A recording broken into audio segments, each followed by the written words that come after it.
Hello, everybody, and welcome back to another episode of Spincast. Today, we're going back towards the professional side of esports. Joining us is David Lane, aka Yummy Cheese Man. He is a previous coach for Team Reciprocity, also known now as OXG, Team Oxygen. He coached there for about a year, and that's a professional Rocket League team in Rocket League. And he's also now a caster in RLCSX over in the oceanic kind of region of the world. That very broad region that's very hard to describe, but over there, Australia and Eastern Asia as well. So without further ado, David, aka Yummy Cheese Man, go ahead, introduce yourself, bring us back a little bit to your history. Tell us where your kind of startings were in the esports space. What really sparked those passions in esports and gaming, kind of how that took you down your path to where you currently are as a caster for RLCSX. That's a tongue twister. Jesus. Yeah, I mean, I guess like I'm an old man, right? I'm in my 30s now, young 30s. Grew up with games. My dad's a gamer as well, so brought up around that. And all the way back in probably 2004, 2005, I was competing in Unreal Tournament 1. So was professional then. No prize money whatsoever. We were all doing it purely for the glory, great times. And then obviously went off after that, did university, worked some of a career in IT for a while and started playing Rocket League, in which I was like, I've got 400 hours. I'm all right. I'll compete a little bit. We'll have a bit of fun. End up working my way up to being one of the, I guess, on the top 4 teams of Rocket League in the oceanic region. And as an old man, of course, at the time I was like 29 or something, it was about 4 or 5 years ago. I was like, you know what, I can't be a player for too long. I'm never going to be able to stand at the top. At least not in Rocket League with, it's also like a bit of self-confidence issue there, but decided to go into casting and have pretty much done that since, even when I've been coaching and doing everything else. Had a lot of experiences in that. RLCS season 3, 4, and 5. I was at the World Championship. I've had a few visa issues for the rest of it, and that's a challenge in its own right. Getting into American events as a non-American is always very difficult. And honestly, the passion, I guess, I love games, and being able to do it as a living in any respect is crazy, but I didn't think about commentary or talking about games ever in my life, and it's a joy being able to share the passion that you have for video games or for Rocket League in particular, and the exciting moments with everyone else, and I guess just sharing the fun. I think there's a lot of joy that comes from esports that gets shared all around the world even. Yeah, absolutely. I think esports is one of those platforms and kind of just industries or whatever you want to denominate it as is just full of passion and excitement, right? All the LANs are always some of the best things I've ever seen, or going to LANs and just experience passion, both from the players, the fans, and everyone kind of involved, both behind the scenes, production, adminning, refs, coaches, analysts, casters, commentators. It's awesome. It's awesome to see and awesome to experience. Kind of diving into my first question is, I'm really intrigued to talk about your coaching experience at the professional level, because I think, especially for the audience at the high school level, they don't really see kind of what goes on in the prep work and how much, the grind and the analysts and all that work that goes into developing your strats and trying to get your team all on the same page and practicing to be on par to go out there and win championships. And I saw that you were pretty successful at Reciprocity, winning one of the EU RLCS or RLCS, yes, one of the seasons. I think it was season 8, right? Yeah, we won the regional, but we didn't. When we went to Worlds, we had a less than stellar performance, unfortunately.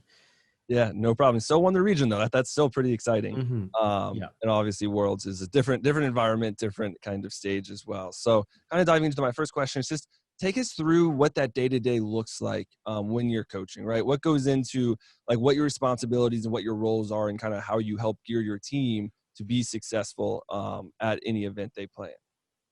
Well, I think it all starts well before getting to any kind of event, right? Every single day we'd be practicing multiple hours a day. For me, it would always be at the beginning of the week, organizing all the scrims throughout that next week. I have my own calendar, which had, I guess, regular scrims to make sure that I covered everyone. And then we'd organize more scrims as we saw fit, have all our tournament schedules in there, because we'd have tournaments sometimes during the week that we needed to fit in. And I know Rocket League's a very mental based game in terms of, sure, there's a lot of strategy involved, but it's very much in the moment, very quick thinking. And so, a lot of time was spent talking with the players. And actually the thing I like about Rocket League as a coach is you spend time growing, with the players, growing the players themselves. A lot of the guys in Rocket League as well, very young. I had the fortune of maybe having people in the late adolescent / early 20s on my team, but there's still a lot of room for those guys to grow, and you grow as people, and that helps you with your play on the pitch. Mm-hmm. I'd go into their scrims, watch everything that they were doing.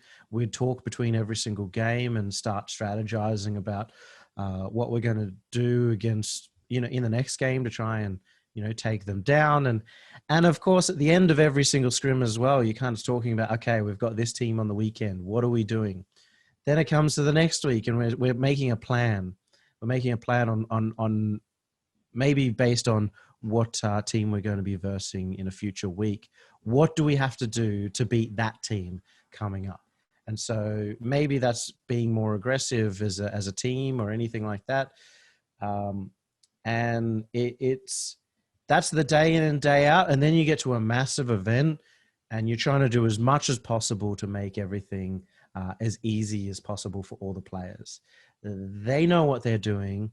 We've already prepared as much as possible. So any kind of small competitive advantage, even if it's just bringing some warm water or making sure everyone's got the right clothes and being a bit of a mum so that they're warm enough to be on stage and in the right zone, and that they don't have any frustration going into the match. I mean, that's just as important as all the preparation that you've put in, and then all the time on stage that you spend, which is analyzing what's going on. You've got 5 minutes, a lot of action happens. You're trying to figure out how to defeat your opponent, and you spend that time. Okay, I think we need to do this. Let's come up with a plan for the next game. And well, of course, unfortunately for us at the last World Championship, that didn't end up working out. We went out much earlier than expected. We were one of the favorites to win it all. Yeah, and I think that's just highly unfortunate because I do remember seeing that, and you guys were one of the favorites, and it's like it just kind of it stinks to see that, right? But it happens. It happens in every sport, in every esport, in any competition, right? There's always the favorites. Sometimes for a variety of reasons, it just happens, and you kind of crash out. But kind of diving into it, there was one point you made in there I think is really important, especially for our younger audiences. Really developing these players, right? Esports is largely an extremely young demographic, from even in the competitive side, the pro scene. Most of them, from anywhere from 16, depending on the game, to about 23, 24, and after that, you usually don't see too many players in those upper ages. Usually, you age out real quick. But like you said, it's very important because they're very impressionable almost. And also, there's definitely some negative kind of stereotypes surrounding esports and the toxicity and stuff. So I want to dive in and ask you kind of the particulates was there anything that you focus in your experiences that you really saw kind of help help your players kind of grow as an individual and kind of set them up better for success after, they ended up, either aging out or not being able to play competitively anymore, that you kind of just keyed on like, hey, this was worth it, kind of like from that outside the game perspective, not necessarily like developing, crazy flips or anything. But was there anything that kind of pops into your mind with that? Well, I think it's the same as, I guess, any team sport, right? Like being able to work with other people towards a common goal is not just something that affects you when you're doing that sport. It affects you when you're at work and you have to work with 10 other people. Some you don't agree with their ideas or anything like that. And, there's a tendency in games, I'd say, to get frustrated just like you do in real life. And even sometimes it's totally reasonable frustration, but in terms of keeping morale high and being a solid team unit, sometimes airing those frustrations can be done at the wrong time or in the wrong way. And I think communication is the biggest thing that people can learn from doing esports, like how to communicate with other people, talk with them in a friendly manner, in a clear manner that's going to keep everyone happy, but also be able to push the team forward and keep it improving the entire time. And in terms of the growth of these guys, they're all very good at managing their own, I guess, future. Some of them going off buying houses and stuff and using the money they have now. I know that they like to stream and stuff as well. That's how they kind of make sure that when the esports career as such is over, that they've still got a full career on after that. Yeah, absolutely. I think that's kind of like the most interesting point. And I think you kind of embody that with, going from coaching to casting and streaming, is that there's so much more to the esports kind of industry and space than just playing competitively, right? Yeah. There's so many more avenues of success, whether it's working in the business side, working with the teams as a coach, as an analyst, as, working in the events, as a caster, as a host, as production, right? That's a massive, complicated Yeah. process to say the least. That's kind of what I want to transition to next is kind of your experiences casting Rocket League.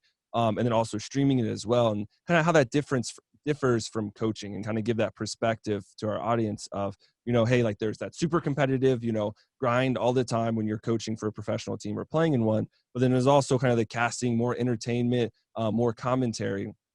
That's a kind of a very different position. So kind of just speak to your experiences more broadly, and how you think that's a little bit different, compared to kind of the hyper competitive kind of environment you used to be in compared to where you are now. But it's still the same game, right? Still the same league, Yeah. basically. It's just kind of switched. So talk through kind of your experiences on that.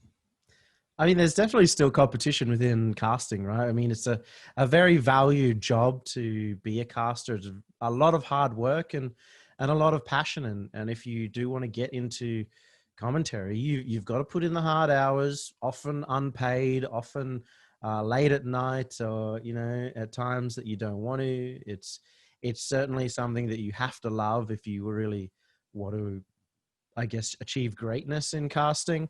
But it is, outside of the competition with getting gigs and whatnot, it is a lot more relaxed. And my greatest thought of what it is to be a caster is, or to be a good caster, is to be the happiest person you can possibly be. I'm not great in embodying that, but on the day you want to be in the best spirit. You want to be having fun. If you're having fun, then everyone else is going to be having fun, enjoying, watching you get involved in that. And you start building as a team in its own right. You're a team with other casters. You're not ever by yourself. And so in that same way, like you want me to say how different it is, it's still very similar to competing too. You're working with a team to have the greatest possible broadcast you can possibly have. You're working with a production team always in your ear, and they want certain things certain way, and you're trying to do the best to have things go their way, and they're doing the best they can possibly do to make your life easier at the same time. Yeah. Not too different, but of course, very different in terms of, I guess, the actual overall atmosphere. Yeah, I think that's kind of where like my vision of the different sides is like the execution, right? You're casting instead of Mhm. playing. But what you said right there kind of embodies the skills that overlap so much, the communications, working in a team, developing a run a show, developing a game plan, right? And then also working with your coach or your production team or your co-casters, and then also the director and whatnot. All of a sudden, like the skills you get playing competitively, right, easily translate into being a successful caster or producer or Mhm. marketer or social media manager, on and on and on and on, right? It's the same kind of core skill sets that are embodied in esports that you kind of took in transition. And I love to see that. That's exactly kind of what we teach kids, of like, it's so easy to go from one kind of area in esports to the next because you're developing the same core skills. You're just applying them a little bit differently. So Mhm. great embodiment there. Kind of going on to my next question is kind of broadly, and this is kind of a cheesy question, but what do you think? What was your favorite part of everything you've done? You've done the tournament organizing, you've done the analyst. We didn't really touch on those too much, but you've done the coaching, and analyst kind of falls underneath there somewhat. and you've done the casting, you've done the streaming.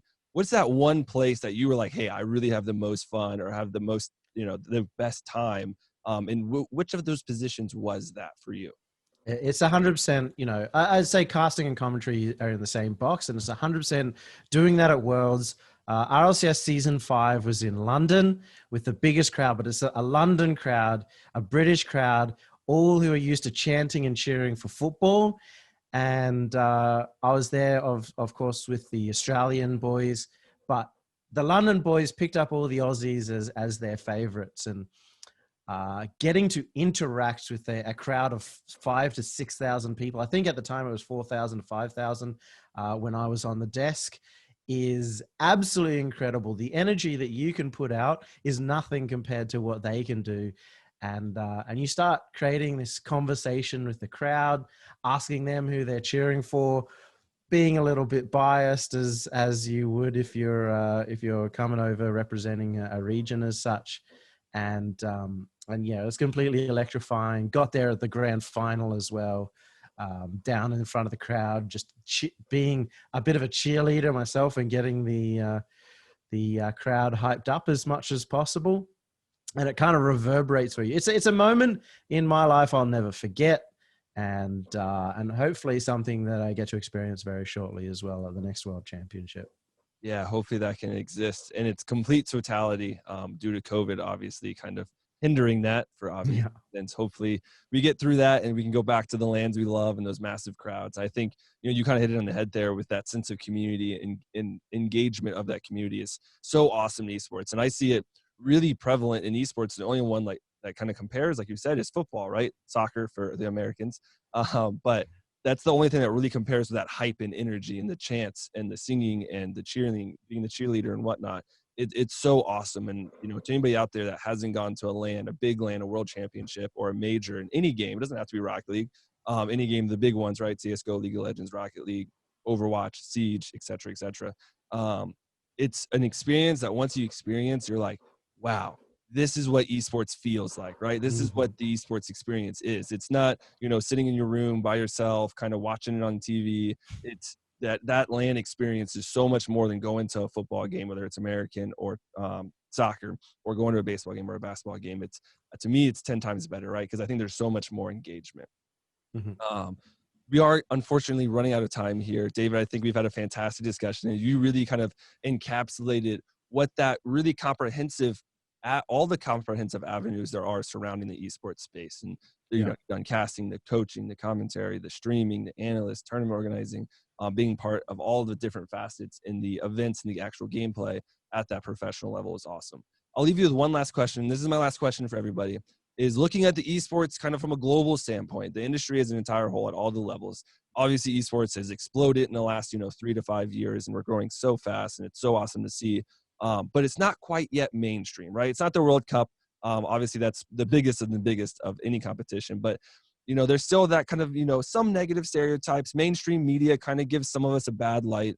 They're still not bought into the whole kind of video gaming esports space quite yet. We don't see it on ESPN as much. It's starting to get there, but still kind of it's kind of like a toddler, right? The industry, not quite, a mature adult, so to say, for lack of a better comparison. But my question to you is there one thing that kind of stands out to you that needs to either be changed or improved on or created to really bolster esports to becoming from that toddler to growing up into that like mature adult, so to say, and really being like, the world's competition, kind of like what we see the NFL and soccer in Europe kind of being right now? Yeah, I think part of what you guys are doing are part of that, right? I mean, games and esports need to be, brought out from the moment that you're 6 and you want to play your first sport all the way up until you're at university competing, and then in the major leagues. It's not a full landscape at the moment. And I think that's going to be the major difference. And it's happening, right? It's happening in high schools now. Very soon you'll see it in elementary schools. When you're like, oh, what sport are you doing? And they'll say, I'm playing Rocket League, or, whatever it is. And yeah, the more I don't think it really need to worry about it. It's always on a good slope. It's getting part of the Olympics next year. It got delayed this year, but it will be part of the Olympics. And very shortly, the people who are saying that esports is not a thing and that they're just playing video games and eating Cheetos at their desk will be left as the dinosaurs of the modern age, unfortunately. Yeah, I totally agree. I think, like you said, at the younger ages, getting more kids exposed and taking some of those like, oh, you're a nerd or whatever. And I think that's quickly changing. I think that's more what we experienced when we were younger. But right now, from what I've kind of seen and heard, it's changing definitely. And I think more people are, instead of saying, hey, dad, I want to play football. Hey, dad, I want to play League of Legends, or I want to play CSGO, right? And that's incredible to hear, because I think, like we've been touching on the entire time, there's so many more avenues out of that, right? And it's also, I mean, compared to contact sports, it's a little bit safer.